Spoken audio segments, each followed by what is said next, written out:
खासतौर पर daily wages का छाया रहा और हुकूमत को लगातार किया नहीं जा रहा है जी। जबकि कमेटीज वगैरह में क्या रहा इस बार, अगर हम क्योंकि आज भी डेली वेजेस की एक प्रेस कॉन्फ्रेंस होने वाली है इसी मुद्दे को लेकर, इसी मांग को लेकर। सबसे पहली बात है कि पहली बार असेंबली जो है उसमें लोगों के जो मसाइल है वो उभारे गए।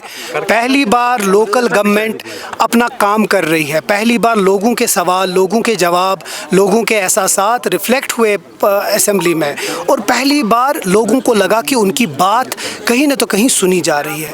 जिस तरह आपने डेली वेजेस की बात कही और हम उनके साथ हैं, उसमें कोई दो राय नहीं है। और वही चीज़ मैंने कल असेंबली में भी बोला कि जो चीज़ आराम से हमारी जो बीजेपी की हुकूमत है वो कर सकती थी, 7 साल में नहीं किया, लेकिन उमर साहब ने 4 महीने के अंदर अंदर एक कमेटी बनाई और इंश्योर करवाया कि इसमें जो टॉप ब्यूरोक्रेसी है इस स्टेट की, इस यूटी की, वो इसमें शामिल हो ताकि जो डेली वेजर्स हैं उन लोगों के जो मसाइल है वो एक साथ हो। अब हैरानी की बात है, जो लोग इनके ऊपर लाठीचार्ज करवाते हैं, जो लोग 7 बरस से इनके लिए कुछ नहीं किया, जो आज भी उनकी मिनिस्टर थे एक जो अंदर नहीं आने देते थे, आज वो उनके खैरखा बन गए।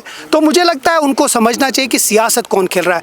हम लोगों ने पहले ही 4 महीने भी किया, हमारी पूरी कोशिश रहेगी कि हम जल्द से जल्द 6 महीने के बाद जब उनका रिपोर्ट आएगा जल्द से जल्द उस पर कार्रवाई करें। तनवीर साहब, जिस तरीके से सजाद साहब ने वॉकआउट किया, पीडीपी लेजिस्लेटर जिस तरीके से स्टेट को यूटी के लेकर जो सबस्टिट्यूट किया गया था उसको लेकर वहाँ पे बात हो रही है, आपको नहीं लगता कि जो कंस्ट्रक्टिव अपोजिशन है वो कहीं ना कहीं मिसे, जिसका ख्वाब मुफ्ती साहब देख रहे थे? आप मेरे को एक चीज़ समझिए, सजाद लोन साहब ने हल्फ किस में लिया? यूटी में।